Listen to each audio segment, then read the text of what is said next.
Peace Queens, welcome to my channel. I am here to represent my travel agency, Glamorous Life Travels, and share with you some amazing updates and important regulations that you need to learn about my favorite island, my home away from home, the beautiful island of Jamaica. They are opening back up this week, many different islands over the next couple months this summer. So you need to find out what you and your family need to do to prepare for your dream vacation. So stay.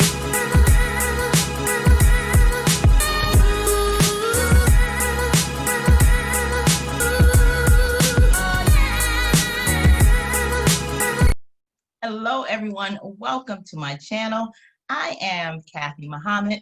I am the owner and manager of Glamorous Life Travels, a fully operational travel business based out of Paterson, New Jersey, but I do bookings and tours and flights and hotels and resorts.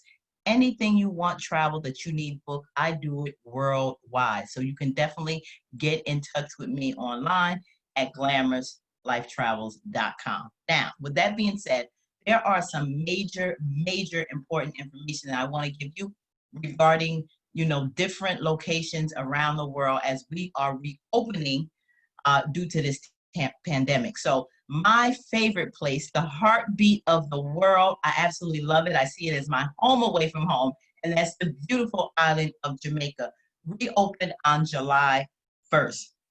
And they definitely have some health regulations and updates that you need to be aware of before you plan your next vacation. So here I am sharing that information with you that's very, very vital for you and your family. Now, first I want to let you know that there are many airlines that you can use to book your trip to Jamaica. Here's the schedule. You have United that leaves out of Newark Airport to Montego Bay 2 times a day. And then from August 3rd to the 17th, there will be 3 flights daily. Okay, so that we definitely want you to know. Then you have Southwest, you have the Caribbean Airways, you have Delta, JetBlue, Spirit, and American, all with flights leading from different destinations around the U.S. going to Montego Bay and Kingston. So make sure you contact each and every one of those airlines because these schedules may change. So definitely you can take a screenshot of this right now, but no, you should go to the airlines themselves, to their website, and find out what those particular schedules will be, because now, with COVID-19, you definitely have to be aware of the changes in the schedules. They are not, daily tons and tons of bookings like they used to be. I mean, flights like they used to be leaving out of these airports. So they're very limited. So make sure you check those schedules, okay? Now, when it comes to Jamaica, there are protocols that are anchored, and everything is based on these different entities right here, like sanitation, wearing your face mask, and personal protective equipment, right? Physical distancing. We see this in the States, same when you travel internationally. You have to be very consistent with staying on top of the news and information for your hotels, your resorts, the airlines, tour companies. If you have an excursion, always find out if there's updates because things are changing constantly. The technology you use when you checking in and out, that's changed. Even at the airports, everything is basically self-maintained. You can use the app, to check in with booking.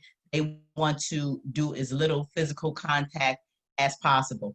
Real-time reporting, definitely that's something when it comes to the DOC with health risk or that are identified from, with any tourists that are going on. There's stations that are set up at the airports, and there are also stations at the different hotels and resorts when you travel throughout Jamaica as well. They want a clear and rapid monitoring and response when care is required for any worker, visitor, or community member.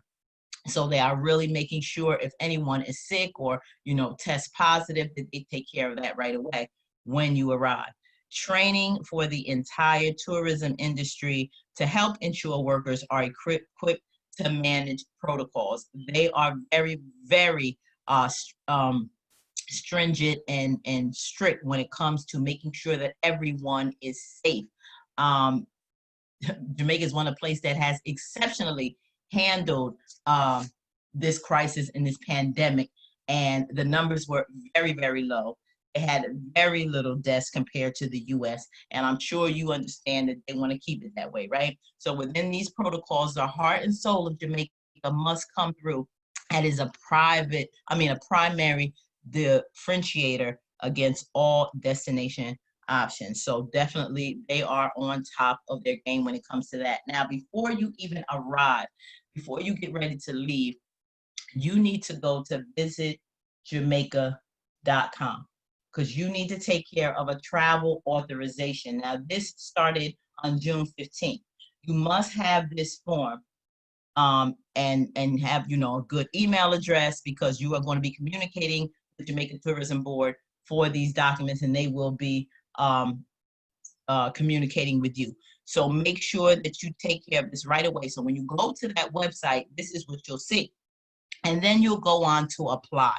Now, it's very important because for July 10th and later arrivals, all travelers from New York, Florida, Arizona, and Texas in the United States will be required to upload a negative COVID-19 PCR test result. Now, the date of that test, and this is very critical, must be within 10 days of the arrival date in order to obtain a travel authorization.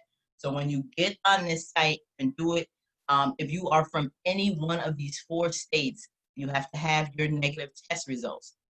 And it has to have, got your test results within 10 days of the date you plan to arrive in Jamaica. That is very, very critical. So make sure you have that information. Now, when you also get on the next page, they're going to ask you is, do you live in Jamaica? Of course, if you're coming from the States, that answer will be no. So when you answer no, this is what you will see. The travel authorization where you will type in your email, right? In this email, you'll get a one-time password. Make sure you stay on top of it because it's time sensitive. You are going to enter this email address to receive this one-time password, which will be sent to authenticate your account, okay? Then you're gonna fill in your personal health and intended stay in Jamaica. All of that information. Your application will be instantly reviewed. Your COVID health results, your assessment will be conducted. You will receive a same day communication because they know time is of the essence. Now, if you're not in one of those states, make sure you do this at least 72 hours before you are about to depart. That's 3 days, okay?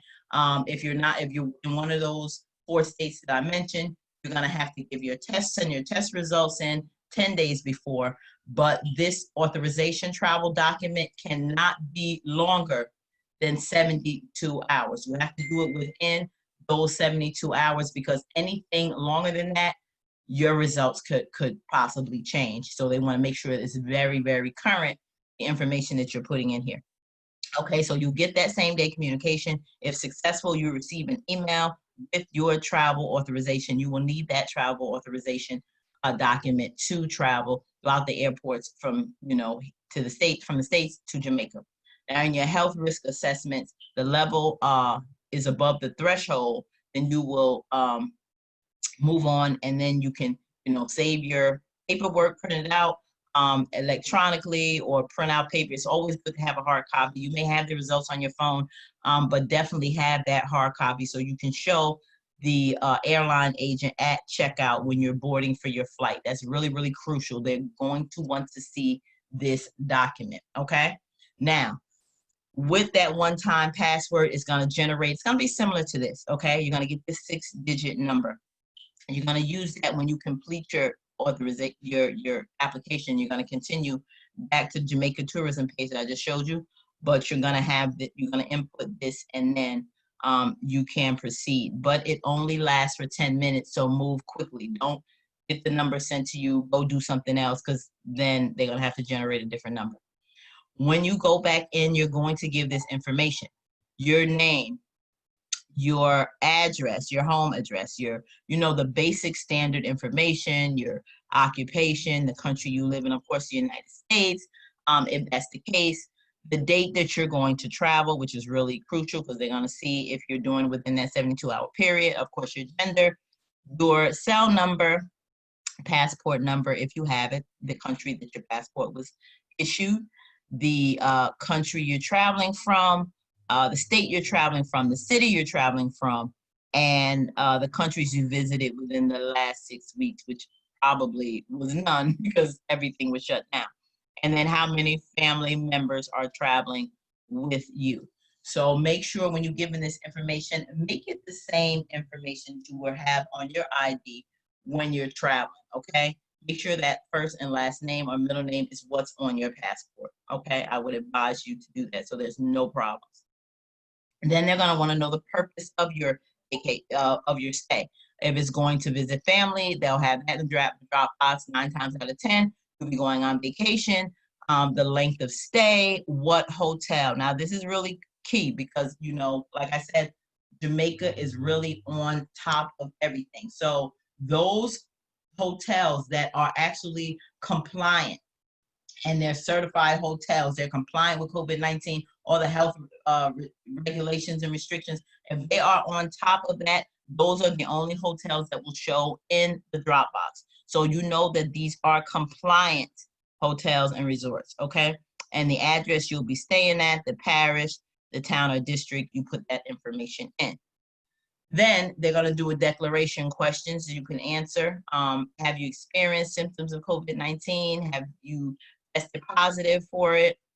Have you been in close contact with someone that tested in the past 14 days? And have you been at a healthcare, been told by a healthcare professional or public health official to self-quarantine due to potential or suspected COVID-19 exposures? Okay, so you'll sign off to acknowledge if you have no to all of these questions, and then you will submit. And this is what, your travel authorization from Jamaica will look like. You'll have your assigned number, the information that you submitted, you probably will be on there. More than likely your passport, of course, your name, your date of birth, application reference number, and things of that nature. So this is what it'll look like once you get your approval, okay? Now, these are basically the procedures that you will have to go through when you arrive at Montego Bay. Now, when you deplane, of course, it's gonna deplane like they did before, the front to the back.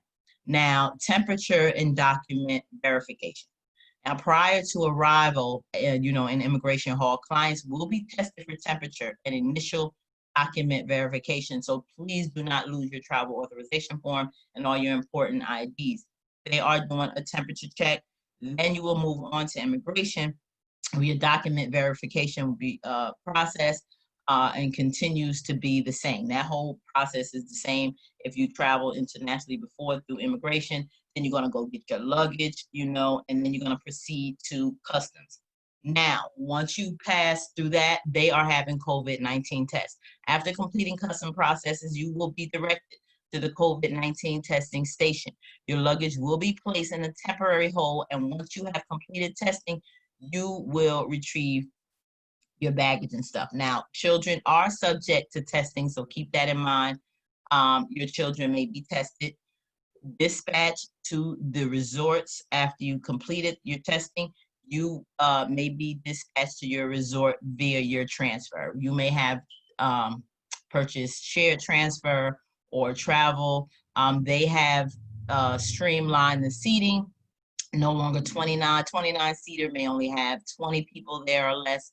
15 seaters, 10 or less, and then the 5 seaters may have 3 or less. So they are not maximizing capacity in their transfers.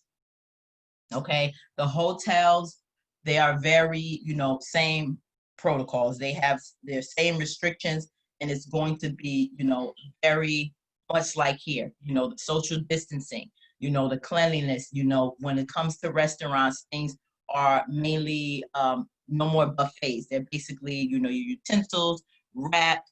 When you check in, you know, they're going to have hand sanitizers everywhere. So they're very much going to be compliant with the, you know, same health restrictions and guidelines. The rooms constantly cleaned, you know, more often. They are not going to be as much coming in, you know, your housekeeping. You know, they're going to stay on top of that, but you know, if nothing's necessarily changed in your room so much, they may not go in the room as much, but they're going to be on top of their cleaning restrictions. They are doing like industrial type cleaning. They're doing extra cleaning than they would normally do. So rest assured, they are on top of that. If anything happens with, you know, anything that you're not feeling well, or, you know, something with your test results, because one of the things that I found out when I had my update training with other travel agents was that they don't think that you're necessarily, if you answered yes to any of those questions, that's a total denial or rejection of your travel authorization when you get that form online. They may have to go through certain protocols with you, but that doesn't necessarily mean a rejection. So I just wanted to let you note that. So all areas of your hotel or resort will have guidelines, and you'll be able to read certain things, you know, where all the hand sanitizer stations at, and everything that, you know, a lot of things that they used to touch or do for you, you'll be able to do yourself, like a lot of the check-ins, the pool area, the hot tub area, even with the gyms. They may not necessarily have as many people. The capacity will change. How they do dining, a lot of it now is, you know, a la carte, where, well, you be served and not serving yourself anymore. So always check with your hotel and resort and see what their personal restrictions are, because they vary from hotel to hotel. Okay. So definitely this beautiful island is waiting for you. They will be clean, they will be safe and sanitized, but they still want you to enjoy yourself. It's still going to have the fun of what you did, you know, just in a more, you know, little more with a little more restrictions and a little different approach on how things are done. But the fun and the beauty of the island will definitely remain the same. So do not worry about that. They are not trying to take any of the fun and excitement away from your beautiful, beautiful vacation to the beautiful island of Jamaica. So I hope that those tips have helped you. Definitely, if you have any questions, type it in the description bar in the comment section, and I'll answer those for anything that I may have missed. Thank you so much. Let me know if there's a particular area that you want to learn more about and find out what their COVID-19 restrictions are and what you need to do before you go to that place of your dreams. So again, thank you so much. Have a great day. Until next time, peace.